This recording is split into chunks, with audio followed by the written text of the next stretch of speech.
से संभव हुआ है। मैं बड़ी गंभीरता से कह रहा हूं, बच्चे जब छोटे हैं ना, तभी से बच्चों के मन में ये भाव भरिए कि तुम जीवन में जो कुछ भी उपलब्धि प्राप्त कर रहे हो, तुम्हारा मेहनत तो है, लेकिन उस मेहनत के साथ भगवान की कृपा भी है। बचपन से पनपेगा तो वो जीवन भर भगवत कृपा का दर्शन करेगा। होता क्या है, ठीक इसके उल्टा। लड़का 99% नंबर ला दिया तो आदमी नौकरी से छुट्टी लेके अब मिठाई का डब्बा पैक करवा के सब हितई घूमता है। डब्बा लेकर जाएगा हितई में फूफा के घर। 99% आया है। फूफा जी दिन रात मेहनत किया, टाइम नहीं देखा, खाना नहीं खाता था, उसी का परिणाम है। लीजिए मुंह मीठा करिए। और जहां नंबर कम आया तो फिर वो किसी के घर नहीं जाता, सब रिश्तेदार उसके घर आते हैं। आकर पूछते क्या हुआ, रिजल्ट आया है कल।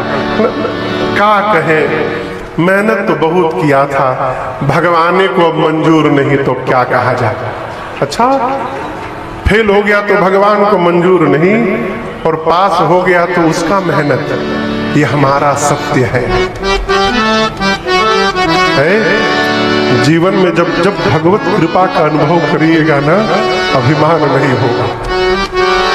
ये मानिए, हमारी कोई औकात नहीं राजन की कि ये राम कथा गा सके। मैं गा रहा हूं, ये गवा रहे हैं इसलिए गा रहा हूं। विनोद जी की कोई क्षमता नहीं कि भगवान की कथा करा दे। ये तो ऊपर वाली की कृपा है कि इनसे हो रहा है। एक महापुरुष थे, वो जब दान देते थे ना, आजकल आदमी दान देता है फोटो खींचो फोटो खींचा। एक फोटो मैं बताऊं, मैंने देखा फेसबुक पर, मुझे मने नींद नहीं आई रहा। लोग 5 आदमी मिलकर केला दान किए थे, केला बनाना, और उसका फोटो खींच के फेसबुक पर पोस्ट किए थे। केला कितना था मालूम है? एक केला को 5 आदमी पकड़े थे, और जिसको दान दिया था उसके मुंह के पास सटा के फोटो खिंचवाए थे। इतना दान ना करिए कि लेने वाला उसके भार से दब के मर जाए। एक महापुरुष दान जब देते थे तो ऐसे सर झुकाकर ऐसे देते थे। किसी ने कहा कि अरे आप इतना दान करते, चेहरा उठाकर क्यों नहीं करते? बोले मैं करता हूं। देने वाला और है जो देता है दिन रात। लोग भरम हम पर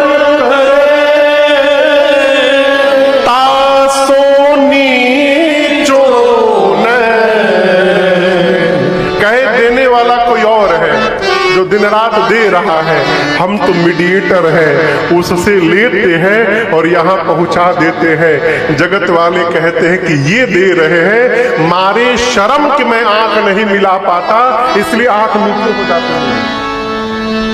ये देने का भाव है। भाईवा कथा कहती है,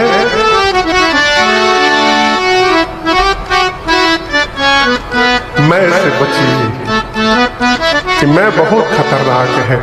अभिमान हुआ दक्ष को। अभिमान होने के बाद दक्ष ने हरिद्वार में यज्ञ की रचना की और सभी देवताओं को, मुनियों को बुलाया।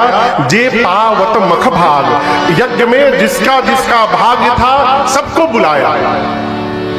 कथा में देखिए, जिसका जिसका भाग्य सब पहुंच रहे हैं। अभी हमारे आपके मध्य भारतीय जनता पार्टी के इस जिला भिलाई के अध्यक्ष श्रीमान पुरुषोत्तम देवांगन जी उपस्थित हुए हैं। बहुत बहुत अभिनंदन आपका। बैठे, थोड़ी देर बैठेंगे। जय जय। यज्ञ में जितने देवता भाग्य पाते हैं सबको बुलाया गया, छोड़ 3 देवताओं को, ब्रह्मा विष्णु महेश। शंकर जी के ससुर जी ने उनको बुलाया नहीं। क्यों? शंकर जी को उनके ससुर जी उनका शत्रु मानते थे अपना। अपमानित करने के लिए नहीं बुलाया। देवता आकाश से जाने लगे। सती मैया ने पूछा, प्रभु ये देवता कहाँ जा रहे हैं? बाबा ने कहा, आपके पिताजी यज्ञ कर रहे हैं, उसी में भाग लेने जा रहे हैं।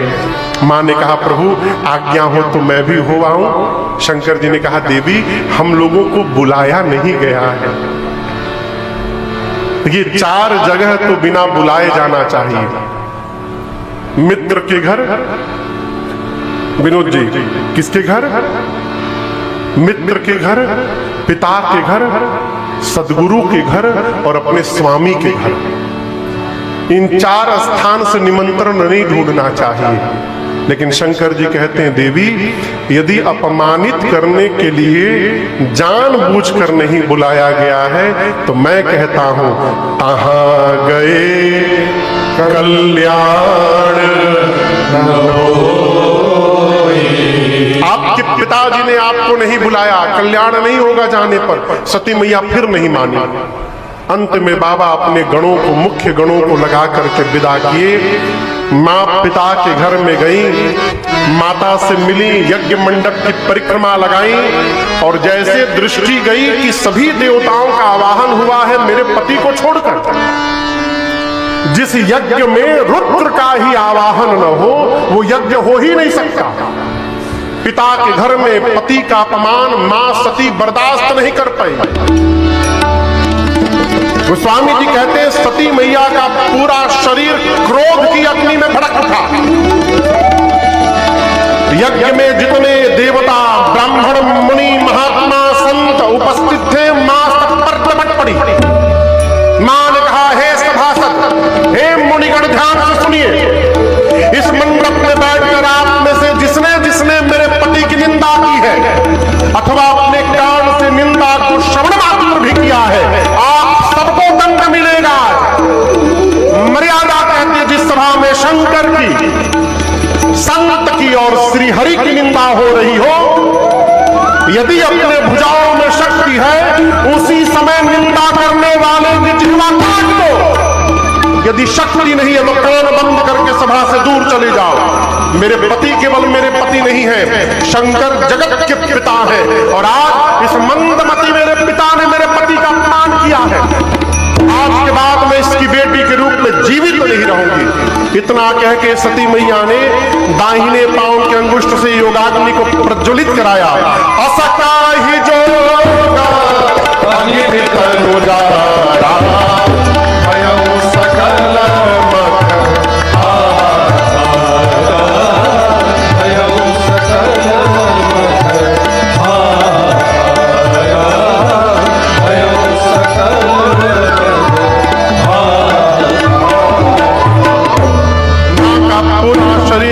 की अग्नि में भड़क उठा। नारद जी ने जाकर शंकर भगवान को बताया। बाबा को आवेश आया। शंकर जी ने जटा से केश को निकालकर धरती पर किया। वीरभद्र प्रकट हुए। बाबा ने वीरभद्र को कुपित करके भेजा है। वीरभद्र ने आकर सबसे पहले यज्ञ के आचार्य को ढूंढा। यज्ञ के आचार्य की दाढ़ी नोच ली। किसी देवता का पांव तोड़ा, किसी का पीठ तोड़ा, किसी की आंख फोड़ी।